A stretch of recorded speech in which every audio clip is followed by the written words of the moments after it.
Okay, everyone, we're going to go ahead and get started with our presentation today. The first few slides and minutes will be just introducing the speaker and the Rochester Regional Center, and then we'll have our wonderful speaker, Thomas, begin his webinar.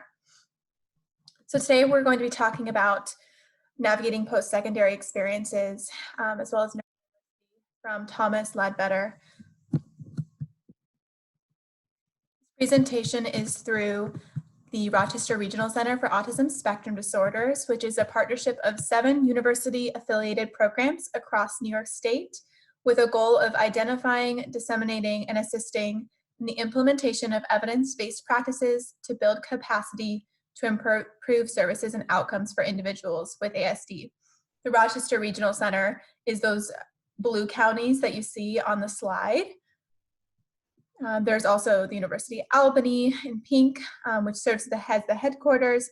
We have University of Buffalo, SUNY, College at Old Westbury, Plattsburgh, and Binghamton University, as well as New York University down in New York City in gray and green.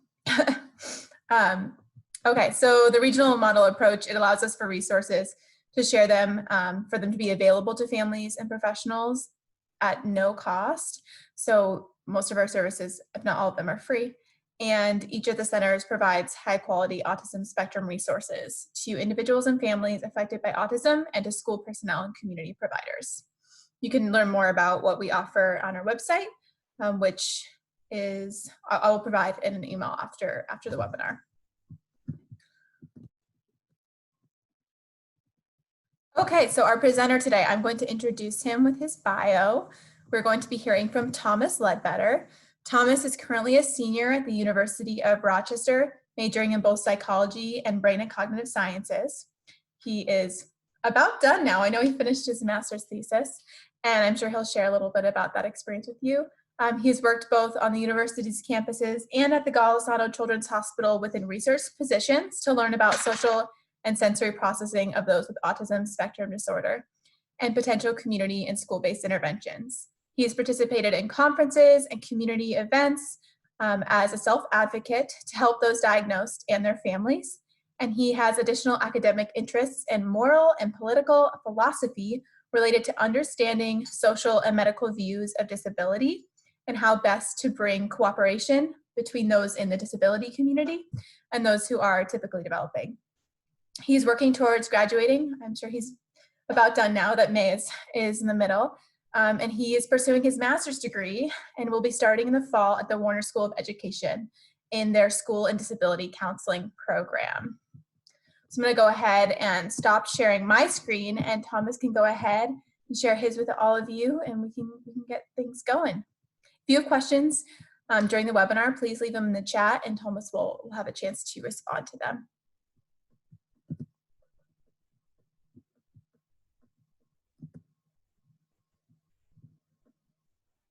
Looks like you're muted, Thomas. Just need to turn off the mute button and you can get going. Thank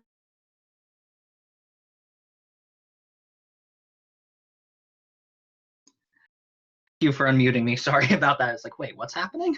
But anyway, let me just give me one sec to share my screen. Thank you everybody for being here, by the way. Seriously, this is wonderful to have so many people and to be able to talk about all this. Give me 1 second. Should work just fine. Fingers crossed. Okay, so if everyone can see, it's funny how there was a presentation part at the beginning there, but I have my own sort of thing here. But anyway, so today, as Jennifer wonderfully stated, I am Thomas Ledbetter, and today I am presenting on post-secondary education, my experiences with post-secondary education, and experiences of neurodiversity on behalf of the Rochester Regional Center for Autism Spectrum Disorders and Strong Center for Developmental Disabilities. So I'm going to begin with a very quick outline, a couple just some warm-up things just to get us ready. But so I'm going to start just initially. This is sort of going to be a mix between a little bit of academic talking about like differences in disability and things, and more just also some of my personal experiences with college, with trying to acclimate to that kind of environment and what that really means for the way I've learn to process and understand things. So I'm going to start kind of from the beginning, give a little bit of background information on myself and kind of where I'm coming from, just to get a sense of where my own sort of place is. And then we're going to move into just a little bit on social medical models of disability, just to sort of lay the groundwork for these kinds of ideas. And then a big bulk of this is going to be just basically me talking about my college experience. I think a lot of the aspects that I've dealt with, specifically as someone on the spectrum, hearing things from other people who have been on the spectrum, all sort of culminating to looking at saying, how has all of that really impacted my understanding of my autism and about autism in general through the literature I've read, the research I've done.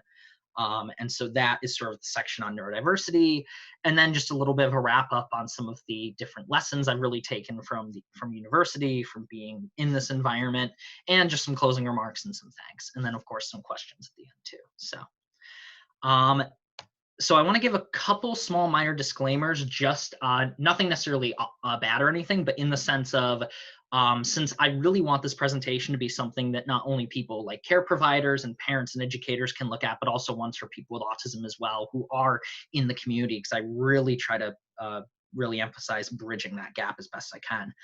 And so the first major point I want to make, which isn't on the slides, that this is going to be a very visual heavy presentation. And so it's not going to be as many having to do with as many words or as many factoids because of how personal it is. So there will be some visual elements to make points, but I'm sort of treating this like sort of like a web podcast in a way, where I really want this to be about the thoughts that I'm saying rather than just the words on the screen. And so I hope you bear that in mind, and that's something that you find interesting. But with the stuff on the slides, I do want to say for those in the autism community, especially, I will be sort of using identity first, so autistic and person first language, people with autism, sort of interchangeably for a lot of reasons. I know there are people who have a lot of contention with that. I only say that because I tend to use them interchangeably. They tend to mean the same thing to me in terms of my identity. It's not something that I have been in the position where I would need to emphasize in one way or another due to the language pieces. And it's just something that I tend to just see as sort of this all-encompassing idea of, this is who I am. I have autism, I'm autistic. It all means the same thing to me. But I know that everyone has different ways of identifying it, but that's just the way I do, and I want to make that clear. And then the second part is, I will be, especially when we get into the disability difference ideas, talking about some ideas that a lot of people in the community have some contention with, mainly ABA, applied behavior analysis, as a therapy for people with autism, which I know there's a lot of contention behind. And then, of course, Autism Speaks, which is the largest organization right now for autism advocacy and research. And there's a lot of debate about the levels of which their understanding of autism and the sort of philosophy in which they hold that, which is sort of a key marker in that. And I just want to make it clear from the outset for those listening who are within the community, I will just say up front, no, I don't think ABA is the worst thing ever. I know a lot of people, there are some people that do, and I think Autism Speaks has a lot of problems, but I understand the place where they're coming from. I know that sounds like a weird thing to say right up front, but I want to get that up front, and we'll get to that, and I will explain what I mean by that, because it isn't as extreme as some people might think. Anyway, with all that out of the way, I want to start from the beginning. So giving a little bit of background.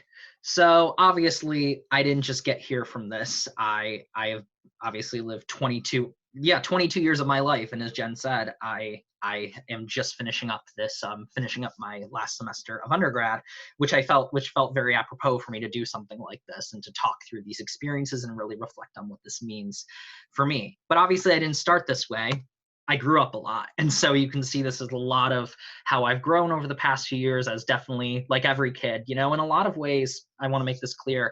In some ways, I was a very normal kid. I grew up like everybody else, and I had my cute pictures and my not so cute pictures and my puberty years and everything. And I think every child has that to one extent or another. And so there's that. And, I was different levels of cute as I went along, for sure. But in a lot of ways, as I said, I was and am kind of a normal guy to an extent. I graduated from high school. I'm from the state of New York. I go to the University of Rochester, and I'm from the upstate New York area. And so for those who don't know the area very well, I'm not going to describe the whole geography or exactly where I'm from, but I'm from right between Rochester and Syracuse, which are two of the biggest cities in the upstate New York area. And so I live sort of right within that sort of Western upstate New York area. And so I did graduate from high school. And there's my dad giving me my diploma. He worked on the school board for my school district for about 12 years. And so I was lucky enough to get my diploma from him. And then, of course, from there, freshman year back in 2016, I went to the University of Rochester, and that is where I've gotten both of my bachelor's degrees. I say gotten in past tense because I'm basically done, so I'm just going to say I have them because I'm done. And as also mentioned earlier, I'm going to grad school. So I'm going to be sticking around at the U of R to go to the Warner School and work with them and do school and disability counseling, to work within the school system and to work specifically with people with autism, to work to talk with them and to help understand where they're at socially and emotionally, help them provide resources as best they can, but also help them know that they're not alone in their experiences, given how, difficult it can be for these transitions, and especially these periods where you're still trying to figure out who you are and what you want to be. So in that way, it's pretty normal, pretty typical in its own sense. I have a ton of wonderful friends, many, many, many people, graduated and not, many memories, many different little pictures here. I figured it'd just be cute to just have all of them, like little collaging. So I have a lot of friends and I have a lot of really wonderful people. Also, one side note, one of them's birthday is today. If you're listening at some point, you know who you are. Happy birthday, you're amazing. I have worked in a whole bunch of different labs, both on the River campus and the medical center. And so this is actually a picture from one of the first meetings I ever had with with the lab that I worked at on the campus. Dr. Luisa Bonetto, who works on the River campus, she does autism research in her lab, the developmental neuropsychology lab. And so there are a whole bunch of RAs along with the wonderful grad student we worked with, Jessica Keith, who is amazing in so many ways. And I'm so thankful for everyone in that lab. And so I got to work in those labs and have a whole bunch of experiences in research. I love dogs. I'm just throwing the details out there, just as any person would. I love dogs. That's my dog on the left, Rigsby. Love the husky so much. And then that's my friend's dog that I'm holding on the right. I'll say I have an unhealthy obsession with Marvel. I'll just make that clear. As you can see from my desk setup and all the little props and things I have a very unhealthy obsession, but in our own way, we all have things that we like and we have all things that we enjoy, and that's all that matters. And also, I have an obsession with waffle shirts. I have lots and lots and lots and lots and lots of waffle shirts. I have like a dozen of them. This isn't even it. These are just the pictures I was able to find most easily, just of all the different shirts. So we all have our hobbies. And so like any normal guy, I have my hobbies, I have things that I enjoy, I have friends, I have people to talk to, I have colleagues, and I have all these different things. And I'm very lucky to have that. But I am also autistic. And so what does that mean for me specifically? Because, as someone who's been able to be in the university, who has been able to have the very lucky opportunity of being in the university world, what has that meant for me?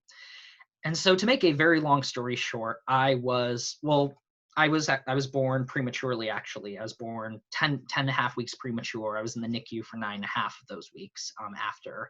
And I was diagnosed on the spectrum when I was about 18 months old. And I was nonverbal, actually, believe it or not. And so I was diagnosed at the time with what was known as like classic or Kanner's autism versus what was known as Asperger's, which tends to be characterized by a lot with still similar the social difficulties and the transitional pieces, but less characterized by maybe language or cognitive deficits than classic autism was. And so I had to go through a lot of therapy when I was very young to learn how to speak, how to read and to write, and to communicate, and not necessarily socially. My parents really want to emphasize, as stubborn and as embarrassingly weird as they can be, they really want to emphasize a lot of different things in how I communicated and understood the world, but never to an extent where I felt like I was wrong for the way that I understood the world, for that I still, whatever how I expressed myself, that as long as I was being kind to others and caring for others as best as I could, that's all that mattered. And so a lot of those aspects really tied into the way that I thought about those ideas. And I was very lucky that after a lot of therapy, a lot of work that was done, a lot of it actually at the medical center. So I'm very thankful for them. And it feels like a very full circle opportunity that I was able to then go into a general education classroom, having a one-to-one aide and was able to be around a lot of different kids, but it was still really difficult, especially in latter years where I started to become more aware of other people, of what they thought, of what they believed, of the understanding of really who they were. And it got really, really tough at a point, especially in late middle school, early high school, being able to make that transition, trying to understand what it was that people saw and who I was, trying to make friends, trying to expand into things. And a lot of the development that I had wasn't really until I got to college, as crazy as that is. And part of my development was at the very, very end of my high school career, but a lot of it was in college, which I'll get to. But at that point, I think in that sense, I've sort of always seen myself, and this is sort of part of really what I want to emphasize here, is that I've seen myself as someone who, as much as I am autistic, and I have many of the aspects that make me who I am as someone with autism, I'm also been around typically developing people all my life, and I've interacted with those people the vast majority of the time more often than not. And so I've always loved people. I've always loved talking to people and sharing my experiences and hearing other people's, even if I couldn't always understand them, or if it was something that I just was completely naive to, I still wanted to. And so for me, that idea of helping people and making that difference was so critical to me in who I was. And I think a lot of that informed a lot of where my experiences in college come from, the things that I have, learned and what I've done. And I think that for a lot of parents and people, I think, you know, I'll sort of make this point a little bit more later, but every person with autism is different. And I know that sounds like a cliche to say, and a lot of people with autism say that, but it's true.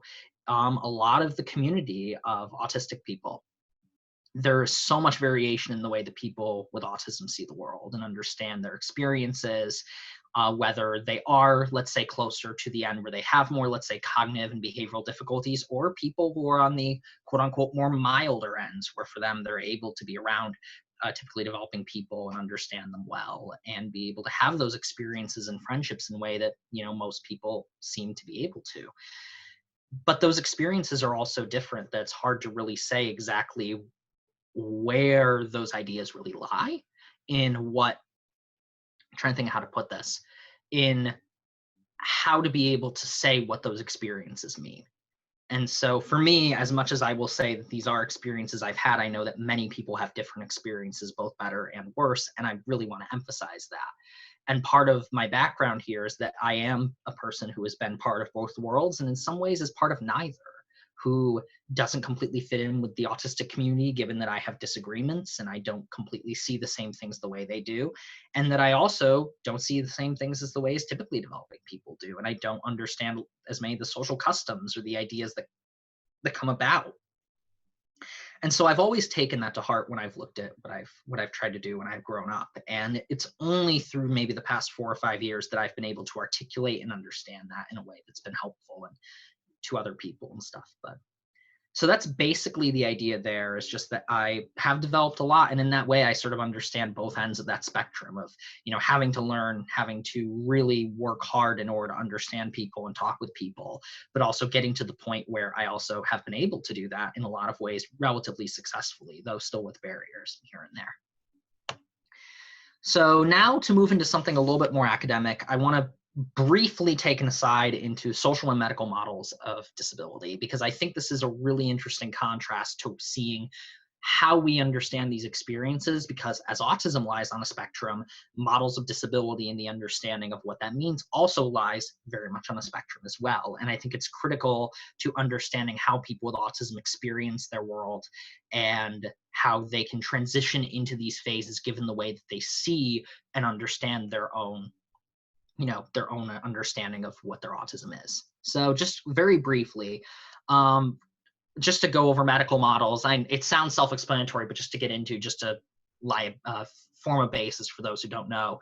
So ASD, a lot of the time, autism spectrum disorder, as many people know, is characterized a lot within the literature as a neurodevelopmental disorder, for lack of a better way of putting it, that forms in the terms of deficits of social interaction and communication, whether it's nonverbal social cues or understanding people's intentions and motivations, lots of different things. But what's been found a lot in the literature is that despite these ideas, in a sense, being sort of tangential things, they can actually affect the way that these children sort of more critically develop in sort of more base stages in terms of language, in terms of learning and functioning. A lot of those things are impacted by some of those higher level types of ideas. And so it's sort of an extreme end. People who really have latched onto the medical model um, tend to have this idea of curing autism or curing these difficulties using therapy and treatment, and part as a way to sort of normalize them, as a way to help them be as typically developing as possible. And part of that is very good intentioned. It's something that really helps people get into a sense of saying, okay, I want my child, with any parent, I can imagine, I think about this with my parents all the time, that with any parent, they want their children to be happy. They want them to be healthy and have as many opportunities as possible.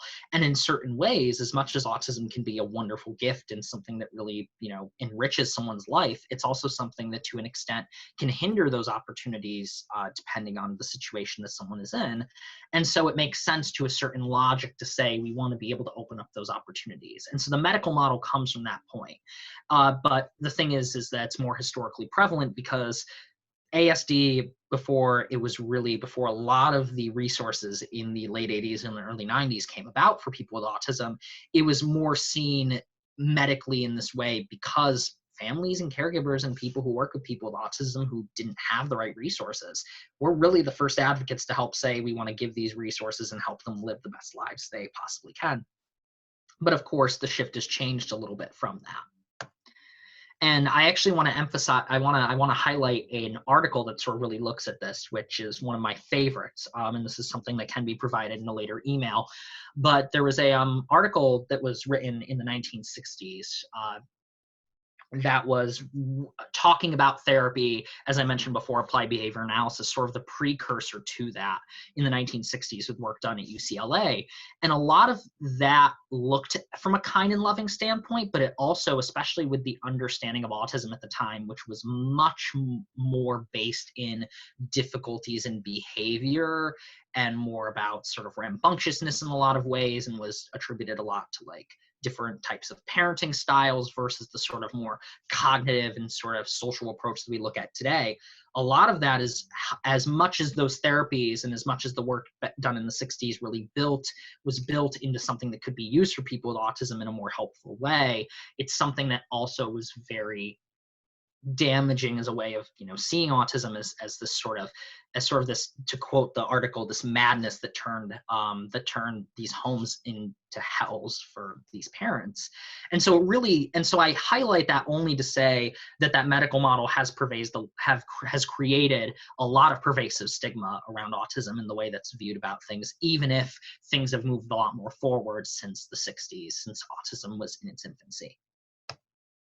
And then, of course, we get to the sort of other end of that spectrum, which is the social model, which is a lot of people in the autism community who see their traits as being a part of not just who they are, but they coalesce it around an identity and a culture, that their understanding of the world and social cues, the way that they process those cues differently, even simple things like the ideas of stimming or being able to function in certain ways in terms of like little behaviors or quirks are seen as part of that community.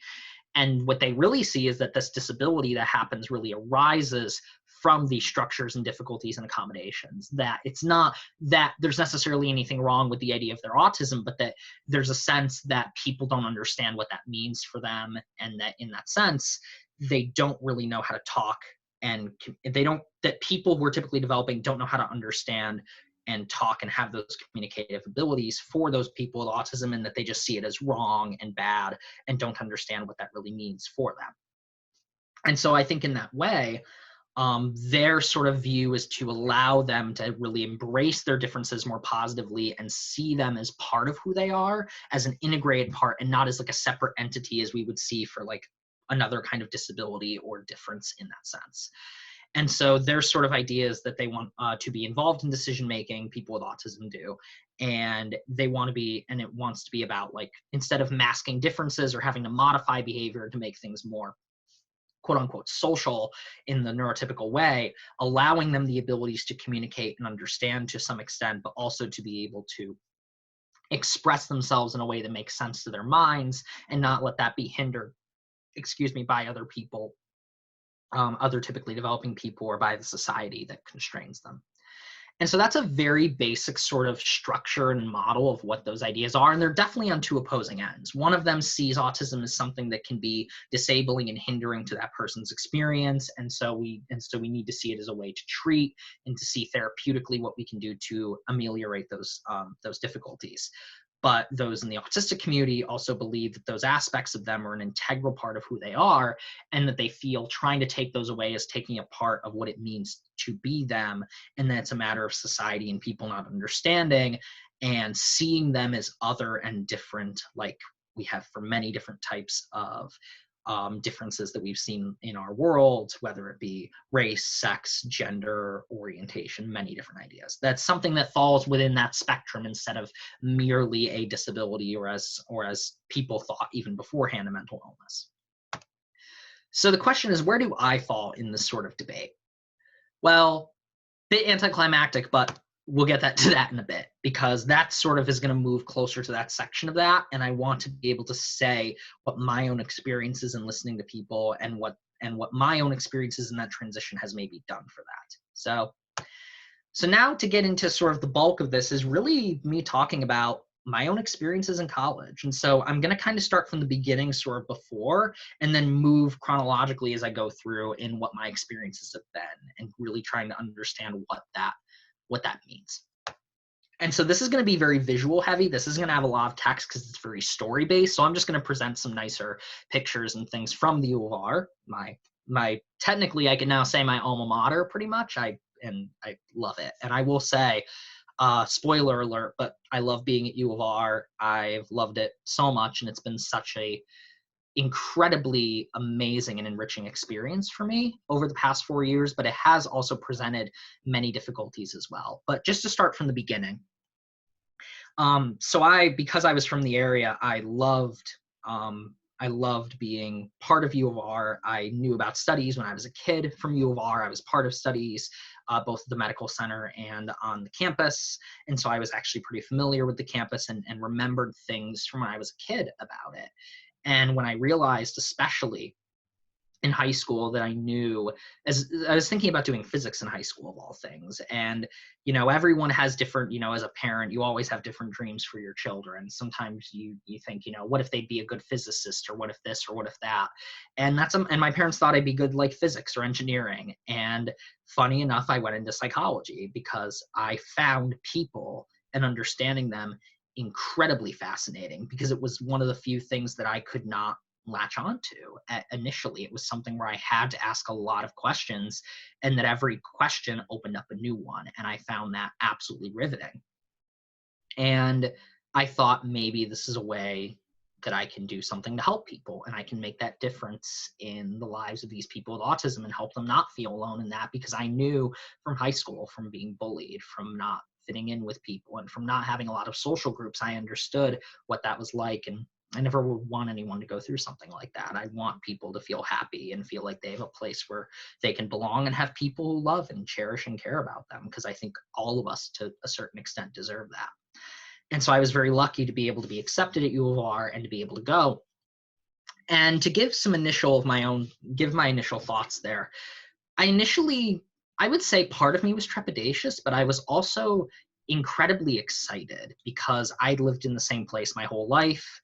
But as much as I loved my family and I loved being around them, I knew that there were places and things that were beyond that for me. But the transition was also scary. It was scary having to live in a dorm with a whole bunch of people I didn't know, having to live with a roommate that I didn't know whether they were going to be a good person or not, whether I was going to get along with them or not, how my classes were going to be as well. Because I started on a more neuroscience heavy path, and then I started taking a couple neuroscience type classes, and I realized very quickly that this wasn't something that was easy for me. It wasn't something that was as interesting for me. And it was very tough, but I still remember being on that campus, really looking and trying to understand and seeing so much of these people, seeing all different perspectives, and going from a small, town in upstate New York with 9,000 people to a to a community of thousands of undergrads from all over the world who see so many different viewpoints and understand things very differently from how I ever have in sort of my humble beginnings. And so I will actually say that, and maybe this is very different from some people with autism, their transition may be very different because for them, they may see the transition into something, that's very unfamiliar for them, is very scary. And for me, it was scary, but at the same time, I also felt really happy being in this area, talking with these people and getting to know as many different people as I did. And so initially, I was actually doing pretty well in terms of the way I was thinking about things. And especially at the very beginning, I wasn't as overwhelmed, and I was really trying to take in these experiences and learn about as many of these people. And for me, more of the difficulties and experiences came less at the beginning, transitioning into college, and more of it came later as I kept realizing more and more what college was like and the culture and understanding of it. And so I sort of will start my freshman year, sort of on that vein, is that it was, as I said, a very transitionary period. And it was something in trying to think of how to put this, it was very much something to where I kept thinking and saying, as much as I loved this place, it was somewhat difficult to find people to an extent. And at first it was easy because we were set up in dormitories where we could be around a lot of people, where there were almost not forced social interactions, but ones where like you were obligated to be there and do things. And those interactions for me were always awkward, and it was difficult to really see exactly what those interactions meant, talking with those people. But I eventually formed groups of people and talked with people. And I will admit, for the first time in a very long time, I was able to have friend groups and people that I cared about, and have people that I could have those interactions with, which was a very new thing for me. And it was a very amazing thing as someone who was a pretty lonely kid in high school. But also, there was something very scary to it, because I started to open up and understand more things, understand more social customs, understood the way that people socialized more. And I realized very quickly that there were a lot of events and things that I didn't feel comfortable being at. I didn't want to go to these big events with lots of people. It was this big sensory thing for me, which is also a difficulty I've had. I tried to hang out with friends and make plans, but a lot of the time people would find other plans more interesting. And unfortunately, people, I've learned also, are not very good at communicating with each other, believe it or not, and saying what they mean in trying to talk and make those interactions. And so to an extent, it felt very difficult for me even to interact with people who were typically developing, as much as I had friends and people that I cared about. And that was a very scary thought to me. And so a lot of what I really did, and I sort of took this upon myself over those past 4 years, was to really focus on my education and think, okay, I do have these friends and I have these wonderful people here and I will cherish them forever. But also at the end of the day, how do I not overwhelm and exhaust myself? And another aspect of that, as I mentioned, is the academic one. Everyone deals with stress differently. Everyone deals with academic stress differently. And for me, while I've always been, pretty good academically in school, I was around a lot of students who were at an even higher caliber than I was. And yet, more often than not, I would see these students who were absolutely exhausted. And it was a hard culture shock for me, coming from a school that was very different in that had a lot of kids that were very lackadaisically about school, and who cared about it to some extent, but not to nearly the extent that they would exhaust themselves day in and day out to get, relatively, good grades, but still not to the point where they could, be as competitive as they wanted to be. And so that culture shock was very tough. And I tried to do what I could to not succumb to that. But I think for people with autism, that I think many people, those social difficulties and those academic ones, I think are very prevalent. Having to be around many of those people, having to understand the customs of a very different world, of being around people who act very differently in certain ways, and trying to adjust and find new people, talk with people, try to have those interactions. And one place that I'm lucky is I'm a very outgoing person, and I'm someone who just goes up and talks to people very spontaneously. And so it makes it easier in those sense to gain friends. But I know that for people with autism, a lot of them, they don't have that same, that same drive to necessarily go out there. And that's a very understandable one because it's a very scary environment to be in. And so what I've always tried to emphasize is to always just, for people who are on the outside of that, to be encouraging and to let people know their own limits and to give them the opportunities to do that, but not to push them into those opportunities, and know that whatever makes them happy is what makes them happy, and help them feel like that they're in a place where they belong, and help them understand what that also means for them, which is also a very tough journey as well. But that was very much my freshman year, was that transitionary period into it. Though, as I said, it was easier for me than it may be for other people on the spectrum.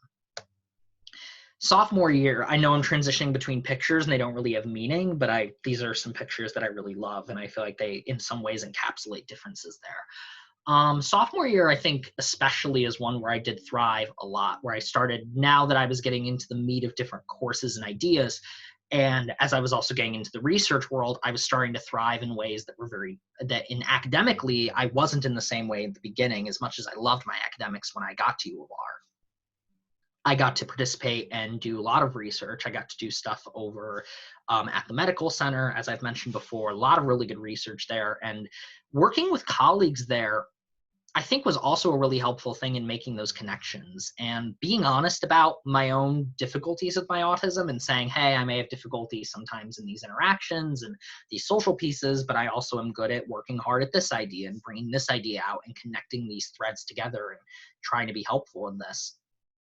And I think that strength, I think it's all a matter of finding people who embrace that. And every school is different and every group of faculty is going to be different. And so it's always dependent on them, on whether they do embrace it or not. But I've always said to people, regardless of autism or not, that if they're in a place where they don't feel like they belong in that sense, if they feel like their strengths are not being embraced, they have every reason not to be there.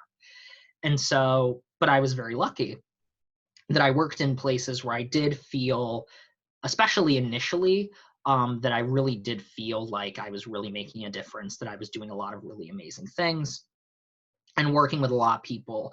And research is definitely not perfect. I worked on an honors thesis, as aforementioned, for a year in a lab, and I love that experience, but it was also a very stressful one, trying to do my own independent research later in my career, trying to take all these skills and really bring them together, and to work with people who think very differently is a hard thing to do when you have so many ideas in your head and you're working with these people who already have these experiences, and they're like, okay, well, that idea makes sense, but this idea doesn't in the same sense. And that can be a tough challenge to transition with and to go through when you're working with faculty, when you're trying to understand concepts in any field that you're working in, and not feeling embraced in that sense. And so always being attuned to that, I think, is a really good idea. And to say, if this is a place where I really don't feel happy, whether it's at the college or in this case, more faculty, it's okay not to be there. Because I think that one of the big things I've learned from university is, as much as academics are always important and you should be in a place where those academics are, the focus, they should never be at the sacrifice of someone's mental health and their ability to feel happy with their lives, with who they are and what makes them who they are. And so sophomore year was a lot of learning about that and transitioning into that idea of seeing that culture, seeing even more of the exhaustion, and also diving headfirst into those experiences. And it was me getting out of my comfort zone. I had to send emails to people that I was scared of doing. I had to call people that I have an immense fear of calling people and being on the phone with people. And I had to learn to overcome that fear to a certain extent. And I still deal with it. I kind of have to work with it as I go along. But a lot of the time when you're in a college setting and you're having to transition between this class and that class and do these things, it's something that, a lot of these challenges have to be faced in that sense, to really make those transitions. And you kind of have to move as you go along in that sense. And then socially, it was difficult because I had to be in a position where I had to, the friend group that I was in was great, but we started to separate off more and more as we moved into different places and different buildings.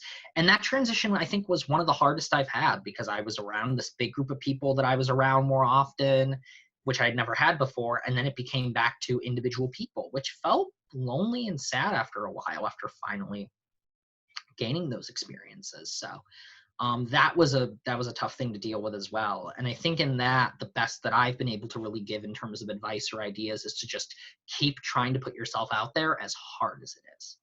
Um, Moving into junior year, also, this is a beautiful picture that I just love so much, just having fire in the sky, because this, I think, really emphasized my junior year. A lot of the difficulties I've had with college have been, as I said, in social relationships. And more in this period, I realized how both with people with autism and people who are non-autistic, I realized in ways that I didn't fit into either one of those groups. I think more so in junior year than ever. I realized in talking with people, I tend to be very much an optimistic person, sometimes to the point of people calling me naive. And that's understandable given the fact that there are certain social cues and ideas that I have had a lot of difficulty with processing. And so in that vein, I realized on one hand that as much as I was there to help friends and be there with people, I had a lot of really tough moments in this year due to my own struggles with mental health, with bits of my own anxiety and depression, though I've never had anything clinically so, to nearly the same extent as maybe other people would. Even then, that was a big struggle for me, and many of my friends who were dealing with the same things couldn't be able to help in the way that I have learned to be able to help, especially with psychology. I was beginning to understand more and more of why people behaved the way they did, and that gave me the certainty to know what it meant to say the words and to talk to them in a way that I was able to speak to them.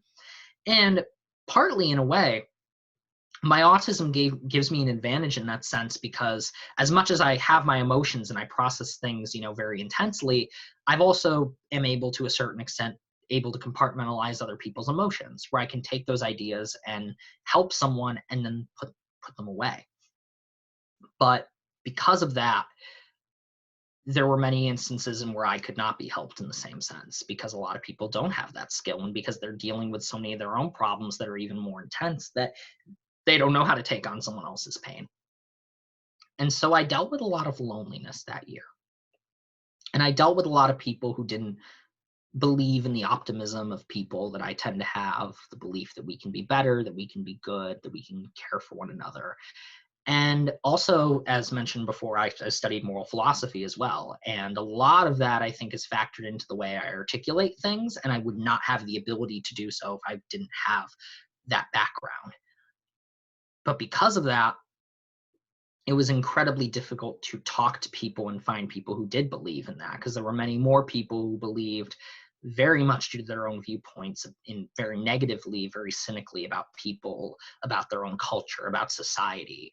And a lot of those things opened up to me, and it was a very stressful time in that sense, to be like, is this really what people are like? Am I wrong about this? Is my optimism wrong? How do we believe in people? How do we understand people? And it shook a lot of beliefs for me. And as much as I still hold on to my optimism to this day, it was a very tough transition to not have as many of those friends and to deal with a lot of things very alone. And as I said, I was very lucky to have lots of groups of people to work with and people who were very supportive. And I think that's one of the other things I learned very much to do, is to build that support network and try to have as much of that as possible. But it's also tough to do when you're in a campus with thousands of people and, only so many people know you, and you only see the colleagues you work with so many times out of the week.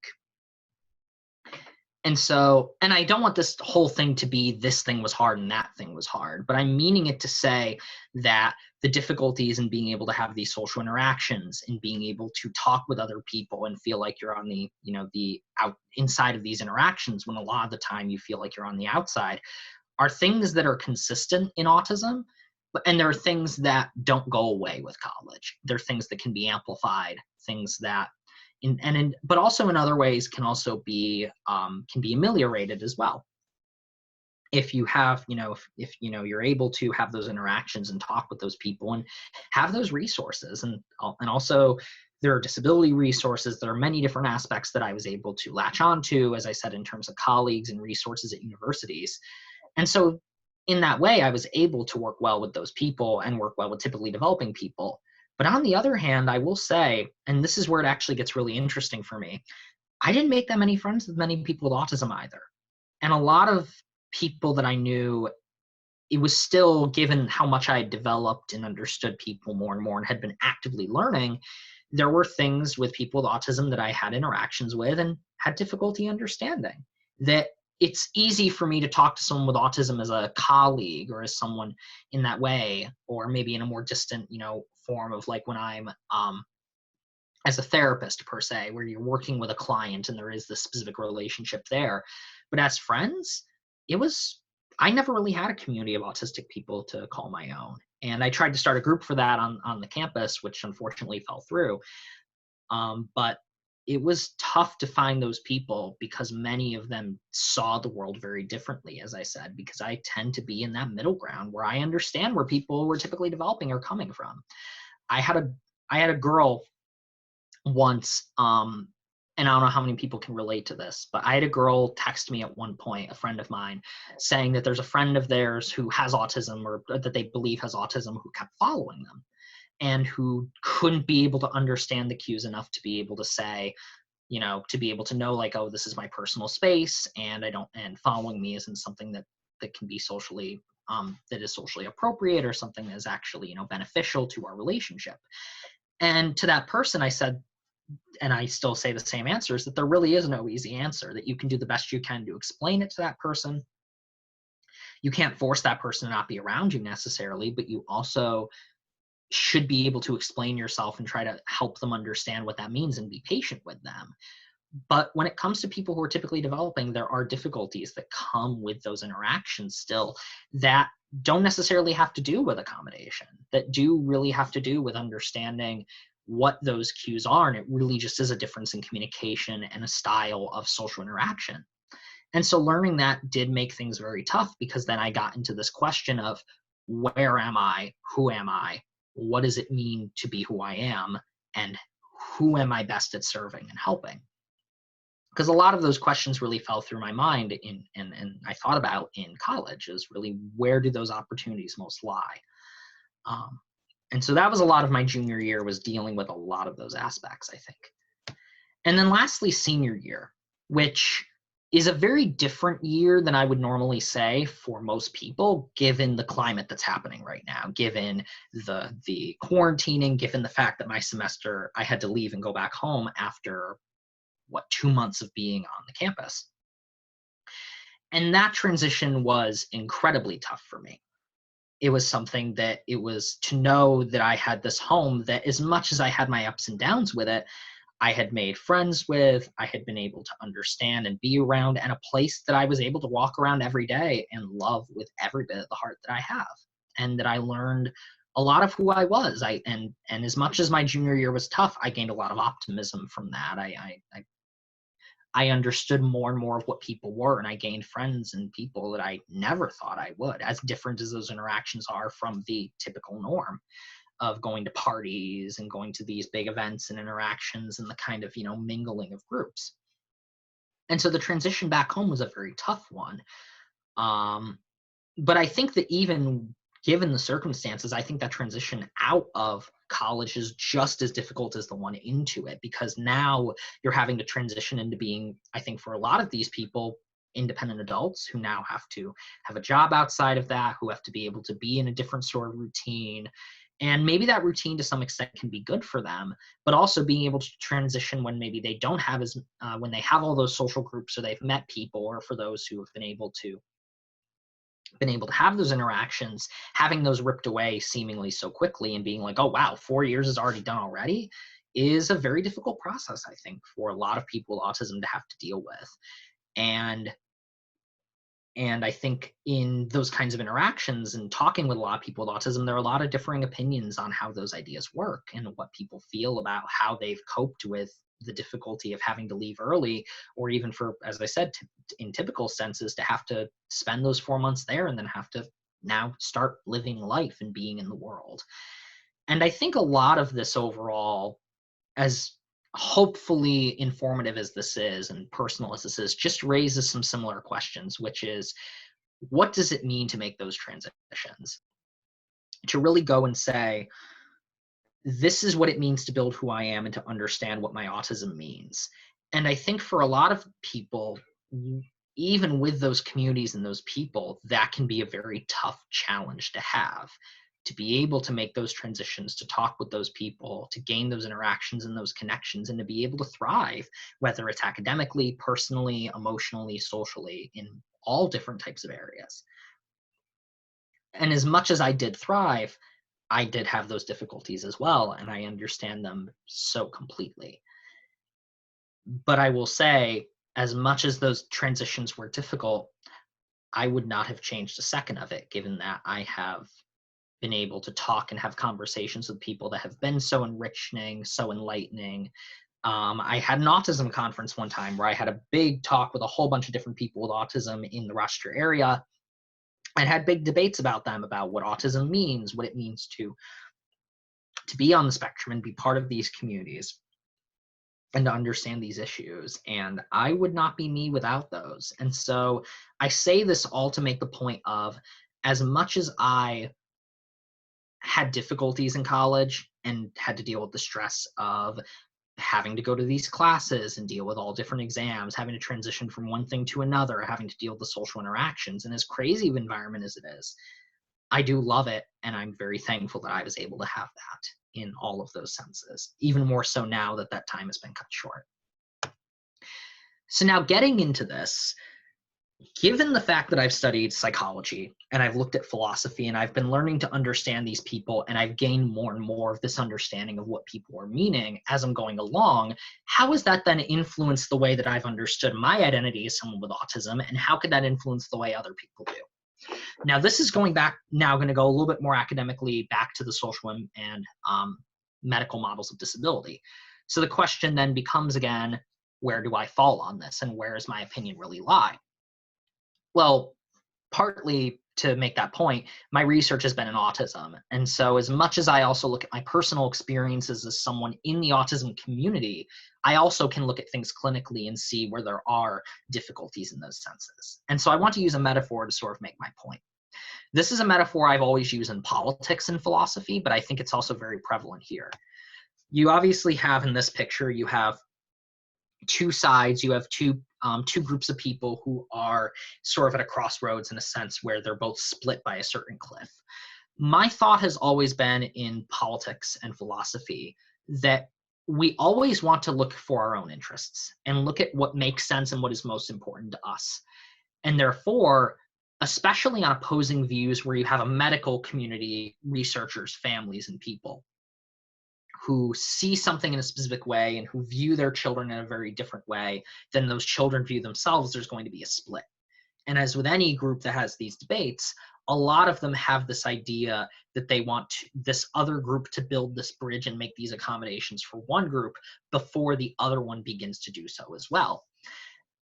But of course, the irony in that is that if both groups fully believe that and don't build that bridge and don't take the initiative to, then no bridge gets built and nothing gets done. And I think this is how I tend to view the autism and disability debate. On one hand, you have families and researchers a lot of the time. These people are people who, as I said, want their children to be happy and healthy and to have as many experiences as possible. And as I mentioned, there are people even with autism or people within the community who are typically developing who see a lot of the difficulties. I'll give an anecdote. One of my very close friends has a brother on the spectrum who shared that, you know, if they could go back and change their autism, even if this person is, let's say, higher functioning and is able to socially interact, they would in a heartbeat. They would take that autism away because they don't see it as a part of who they are. They see it as something that hinders their opportunities to do the things they really wanted to do. And while part of that is societal, I think part of that is inherent to those ideas of differences, because we all have differences. We all think of things in different ways. And so how do we coalesce together despite those differences and be able to find that common ground? And I think for people with autism, as much as it could be a societal thing, it's partly an inevitability to an extent, given the difficulties that are happening with those interactions and what can and cannot be maybe understood in those senses. And given the fact that those people have difficulties maybe in other sensory areas or things that make it to where they don't want to be able to have those interactions. And so for them, what they really want is for resources to be able to, help ameliorate these differences and help maybe mitigate the difficulties that come with it. But on the other end, you have people in the autism community, people who see their difficulties as due to these resources, the lack of resources, and they don't want these ideas and part of their community to be erased. They want to be seen, they want to be understood, and they want to, in some ways, be left alone. They want to be able to know that they're cared for and that they are belonged to, but not at the cost of their own identity and who they are. But both of these sides are in this tug of war because they view autism differently. And some people with autism view it as their own disability and see it as something that they don't want to deal with. And then other people with autism see it as a strength and gives them an opportunity to process things differently and have communities that are very different for them. And so the approach I tend to take is what I like to call an individualistic approach, which is that sort of the way of saying it's all dependent, which I think is personally the best clinical approach that I think anyone can take, which is to really look and say, to help people with autism really reflect, especially to help them get resources when they're young, especially to help mitigate difficulties with those who are maybe more severely on the spectrum, who due to those difficulties may not have opportunities to be able to have independent living situations and things of that nature. But then also as those kids grow up to be able to say, what does this mean for you? What do you like about who you are? What does it mean for that? What things do you enjoy? What's interesting to you? And to have them decide for themselves what that means. And there will be many people with autism that will probably say, this is not a part of who I am. This is something I don't like this. I want to interact with people and I don't get the chance to, and I want to learn this thing and I want to do this thing and try to understand. But then there are a lot of other autistic people who really want to have their groups or even just want to be left alone, who love the little activities and the stimming that they get to do and want to be able to be in, have the opportunities to go to college and find those ideas, but not necessarily because of the ideas of social interaction that come from it. And so I think to really look at those aspects as like two ends of that spectrum and then seeing the middle ground of what does that mean, I think is really the best way to be able to look at this. And that's part of my experience of being at university, is being around many different viewpoints of autism and sort of seeing the middle ground as both a researcher and clinician and as someone who was on the spectrum myself. And so I hope that that idea is enlightening and interesting to you in that sense as well. So where do I fall? That's where I fall. I tend to fall more in the middle because I'm someone who understands that people who are typically developing tend to maybe have these difficulties in interacting with these people and with people with autism, and that maybe being able to have more resources to allow for that communication would be good. But on the other, people with autism deserve to live their lives and be happy in the way that they feel that they can have that. And so by forming that middle ground and saying that at the end of the day, this shouldn't be about what families want or people with autism want, it should be about what any person wants for themselves, I think should always be the goal where we look at clinically, psychologically, emotionally. So at the end of all this, now that we're getting really to this idea, and I'm keeping track of time right now as well, because I want to be able to have time for questions and ideas. And this has been very off the cuff for me, but I really want to say at this point, what is really the point of all this? What is this? How is this helpful to the people who are here? And I think at the end of the day, the point I want to make, as general as it is that because every person is different, it's always hard to say what the difficulties are going to be. And for, let's say, for a parent or a caregiver on one hand, for your child or the person in your curfew, in your, I'm trying to think of the word to use, but that's the best word I have. It should always be about giving them as many resources as humanly possible and giving them opportunities, especially when they're young, to explore and see what those ideas mean, what it means to have autism, what it means to communicate with other people, but never at the detriment of making them feel like they have to blend in or do things that other people have to do, whether they're in school or college or whatever that would be, or in the world, as long as they're not hurting other people, as long as they're, being relatively good citizens of society and they're caring for others and are trying their best to do that. And as long as they're not hurting others, then I think everyone has every right to have those things for themselves. And I think parents and caregivers have an obligation to give that to them. But also for people with autism, because I've been speaking a lot about parents and caregivers, and I really want to emphasize something for people with autism and speaking to this community as well as someone on the spectrum. College is a very tough thing for a lot of a lot of you guys and for a lot of people. And I think regardless of where you go, there will always be challenges in those transitions because you're having to really specifically form what your identity is around a certain major, having to transition and explore and see exactly what it means to be who you are, moving into a period where you are an adult, but also are still not at the same time, where developmentally you're still growing and seeing things in different ways. And so for those people, I really want to emphasize that whatever you want to do, you should be able to do on your own terms. If you want to be around people and you want to have those interactions and learn, I believe you should have every right to do that. And if you want to just do your own thing and be able to talk with people a little bit and have those interactions, but be able to be like, hey, this is an interesting thing to me, and learning about this and understanding this is something that I really enjoy, then I think the socialization aspect is not something that needs to be emphasized in exactly the same way. And for you guys, it's all about whatever makes you guys happy. Because at the end of the day, regardless of caregivers, regardless of people, you are the arbiters of your own lives.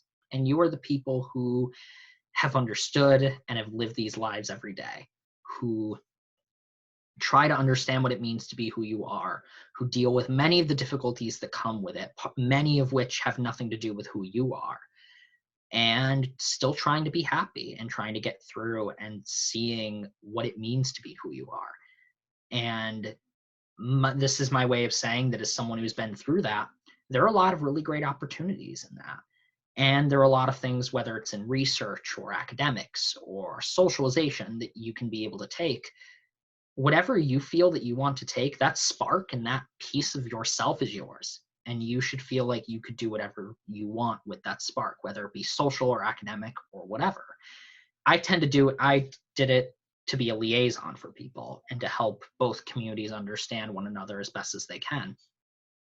But everyone has their own gift and their own way of seeing the world, whether the label of autism or any other label in this world. And whatever that label is, and whatever that community is to you, and whatever you are in that, you have value. And so always know that, and I think I've learned this for myself, is that, we have the opportunities to do all of those things, and that those opportunities should always be there, but it should always be your choices as whether to take them. Because people say so often, get out of your comfort zone, do this, do that, do all these things, but everyone has their own things to do. And everyone has different transitions and ideas that are interesting to them. And so it should always be really about what makes that person happy and what makes you happy as a person with autism going into this world and being around such a different group of people for many of us. And so I'm with you guys, and I understand completely, and I feel for you, and I am here for all of you. So, and in all that, I think I've learned that as much as I've learned about other people and learned about people with autism, and I'm kind of neither in either category, I also know that my place is to help others, and that these experiences of being around people, I would not be me without that. And so taking those experiences, if you want to, is something that we should all be able to do. But it should also be something that if you don't feel comfortable with taking those experiences, you shouldn't feel forced or obligated to either. And so lastly, just to make some conclusions, just some small conclusions, just as a thing to wrap up, because we're getting close to time and I want to make sure people can ask questions. For researchers and educators sort of going into this, one of the big things I like to look at and talking about, just to really emphasize, is a lot of the research really going back to some of the Autism Speak stuff, going into ABA and behavioral therapy and stuff. For me, it should never necessarily be about modification, and it necessarily shouldn't always be about the long term, about really saying, okay, how can we help these people down the road 20 years from now who are going to be diagnosed with our research? I think everything that we should do should be looking at the here and now of students and of people, and giving them the opportunities to gain as many resources in the immediacy as they can, because people are people. And people don't wait to develop for research, and they don't wait for research to develop and for research to give us answers. They are who they are. And so it should always be about giving that understanding and helping understand who they are, rather than necessarily modifying what they are. And for parents, as someone who is nonverbal, from the beginning and then learned how to be verbal and talk with people, never aim low. And if people, no matter who they are, say, and everyone is different, and the clinical field has gone a lot more accepting and understanding since 2001, since I was in the system. I started in the system. But always aim high and not put an expectation on a kid, not say, you should do this or you will be this, but to say, I believe my kid can do this, and I believe that my child has the ability to do these things and do many, many different things. And I don't want to limit them in their ability to do those things. And I don't want other people, whether it be in school districts or in other areas, to say that they can't do this or that's not possible for them to, because it absolutely is. With the right resources and with enough work, I believe anything is possible for many of these kids, as long as you work early enough and you do your research on these resources and find those opportunities. But also, as they grow, help them specialize and help them feel like they can be advocates for themselves, and give them those tools and those abilities to feel like they can do something good for who they are. And I think that's the best that any parent can do for any child, but especially for someone with autism. And lastly, for those who are on the spectrum too, whether you're going through a hard time right now transitioning, whether you're in college right now, whether you're trying to make that transition, or you're just going in and you're scared or nervous or you're excited, whatever happens, it's going to be okay. And you have more value in your unique perspective and the way that you think about things than you could ever know. And that's the case with all of us as people, but I think especially given the unique viewpoints that you guys bring to the world, that this community does, never let that be silenced, and never let that be something that you should be ashamed of. And use it to whatever full advantage that you want, whether it's socially or academically or whatever. Use that in the way that you feel happiest in doing, and embrace that, because you have more worth and value and beauty than I think that any of us could ever realize. And so it's going to be okay, whatever's happening. And I hope that you're okay, and reach out to people. And I hope you can be okay with all these things. And for the people who are transitioning in or transitioning out, I wish you all the best in that, and I hope that it goes well for you. So in that, I want to say a little bit of a thank you to a whole bunch of different people. First off, my wonderful PI, the investigator over at the medical center, who is also the director for the Rochester Regional Center of ASD, Susanna Iderola. She is one of my favorite people on the face of this planet, one of the most supportive, and who gave me the opportunity to do this. And I'm so thankful to be able to talk to everybody here, and I would not have that if it wasn't for her. She is pictured with me on the bottom there. We did the Scribble Autism Conference together. I was a self-advocate there, and I was so thankful to have that opportunity. So she is amazing, literally one of the kindest and best and smartest people I know. Seriously, hats off to her. I also want to thank Jennifer Ward, of course, who introduced me. She's been the project coordinator at Rochester Regional Center. She was very helpful in this too, helping me get everything set up and helping with all the invites and with spreading the word about it. She's amazing. I want to thank the U of R Medical Center. I want to thank the, within the medical center as well, developmental behavioral pediatrics, which is one of the labs that I worked in and that Susanna is a part of, that does a lot of really good clinical work in the community for people with autism, and who has many connections within the school districts and many different areas within the community. And so they are amazing. I love that place to death, and I always will.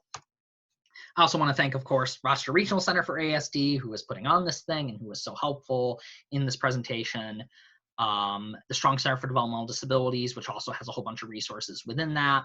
And I have some links here too as well. The whole of the U of R community, friends, research assistants who I've worked with in these labs, mentors, whether it be Susanna or Luisa Bonetto, who works over on the River campus, many, many different people. I'm actually citing Bonetto's lab actually in a link there, because Jessica Keith right now has been working on her dissertation, and it's a bit of a difficult time, but just for research, whether she's still there, people, are they're here, they're there, and there's all that stuff happening. So, and then thank you for being here and listening and everything happening. So yeah, it's a lot happening there. So But thank you for being here, and feel free. I want to say also, I want to make it very clear, I am an open book. Literally anything about autism and my own experiences, as you can tell, I'm very open about that. So please feel free to ask whatever you want, and I will be here, and I am an open book. So please feel free to throw whatever at the floor. So is this going to work? There we go. Questions. There we go. Perfect. So if anyone has anything, throw one at me. Go for it. So feel free to put your questions in the chat if you have any questions for Thomas. If you don't have any questions right now, Thomas, would you be comfortable providing your email address if folks have questions or want to follow up with you? Oh, absolutely. Do you want to put that in like an email? Do you want to put that in the email? I can put it in the chat box, and then I can also send out in a follow-up email. Oh, absolutely. Go for it. And then absolutely, please. And then everybody who's here today, I'm going to be sending out just a brief evaluation following this webinar, so you can provide feedback on what you enjoyed, and also ideas you have for future webinars. So expect that in your email box. But Thomas has a few minutes for questions if anybody has any questions or wants more details on what he shared.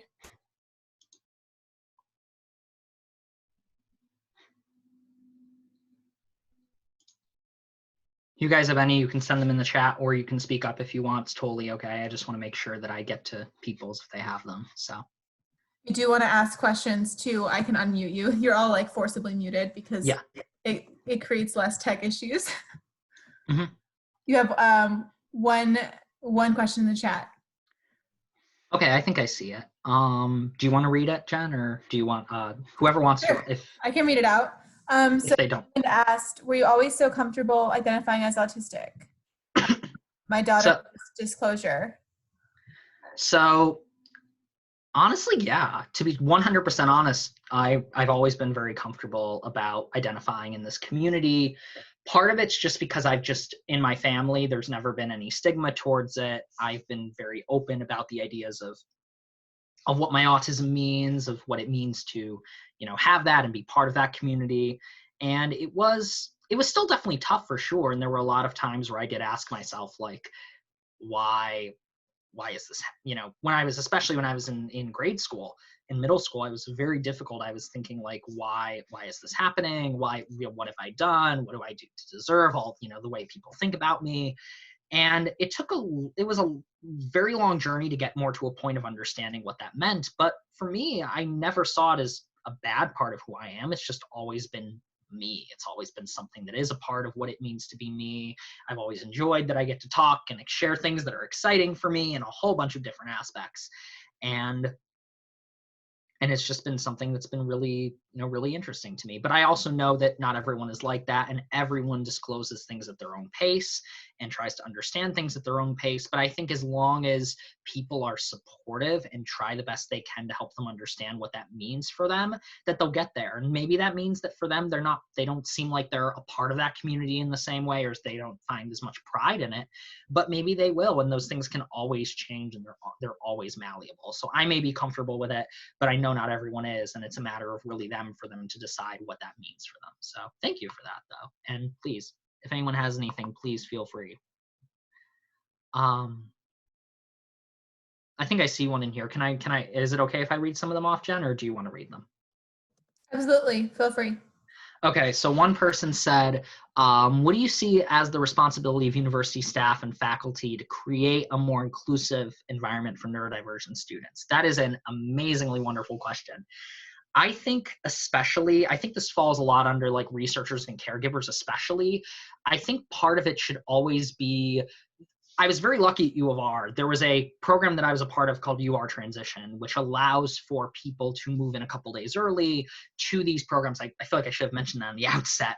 But it was a program that allowed for people who applied, who have disabilities and stuff, to be able to be in this program, to be able to socialize with people who also have other differences and things like that as freshmen, to be able to be in these sort of environments and be able to transition more easily into being in a new dorm and not having to deal with the whole move-in process. I think that's a big part of it. And I think generally having people within the community who either within the autism community who are part of that staff, who understand those ideas, or people who have really studied it and who really understand it, I think is critical. And I think it's the responsibility to really look and see what do those accommodations mean, and not necessarily say individually what makes sense for those policy reasons, but really saying what morally makes sense for those people. And what do we look at? What are those resources that make the most sense? And really being able to advocate and provide for those things. It's really about being open and understanding and knowing that a lot of these students are just trying their best to do what the best they can do and to understand and to be the best that they can be. And I think it is the responsibility, it's incumbent upon people to understand those ideas, to create environments, especially I really advocate for groups that that there should be more groups that are related to neurodiversity on campuses, and there should be more people who can be understanding of those ideas, but while also not creating this level of contention or resentment between, let's say, university people or staff or researchers and people with autism. I think that's super important. So thank you for that. But please, anyone else, literally, as I said, I'm an open book, and I'm willing, I jokingly will say, I'm willing to be here all day if I have to, because this is wonderful, and I love what people have to say about this. So.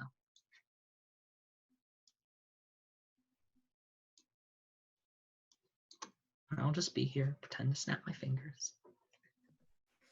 Thank you, everyone. We'll give folks another minute or so to ask questions if they want to, and I put Tom's email in the chat box, as well as I will send a follow-up email with his email for you guys. Yeah.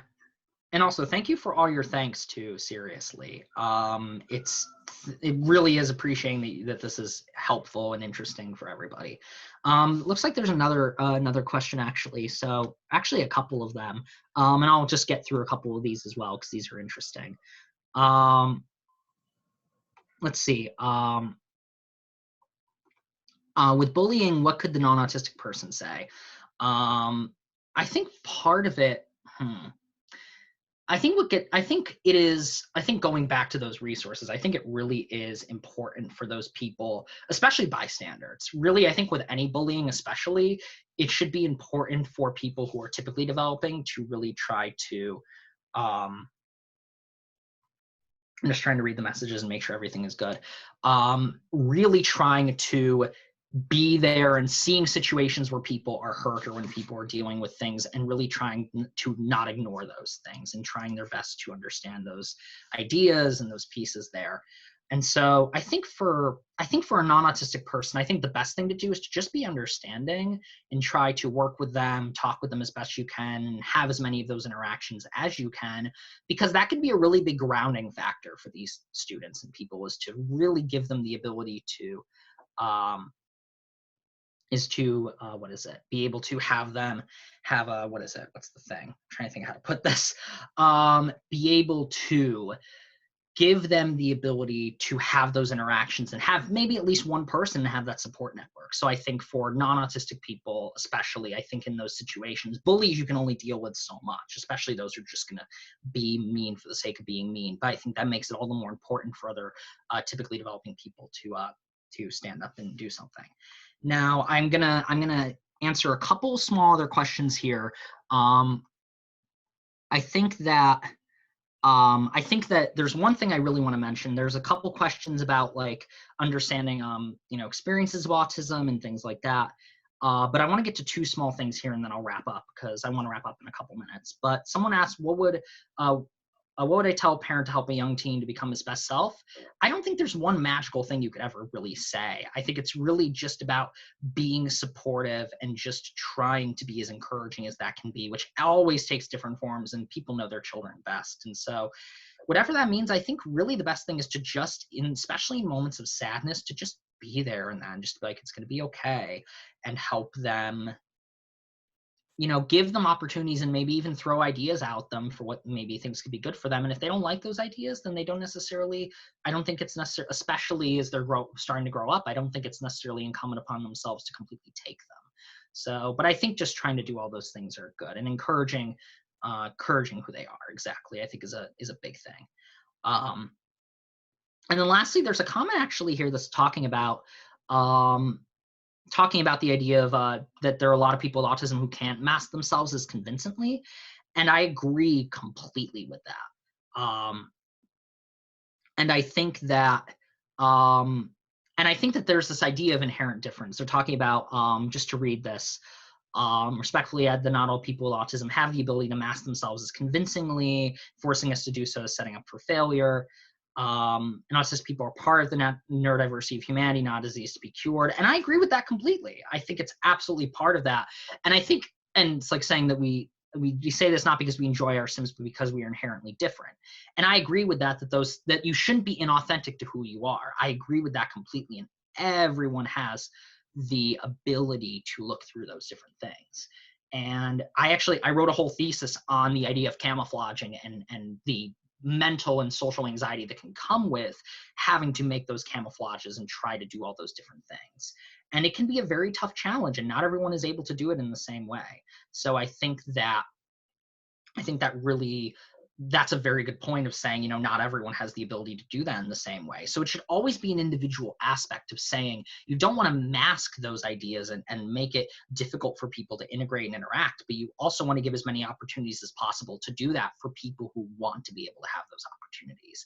And so it's always about individual choice is what I'm really trying to say in all this. But I appreciate definitely looking at that point, and I hope that's something that can help. And there's a ton of other things that people have been saying here, and I will definitely look at them.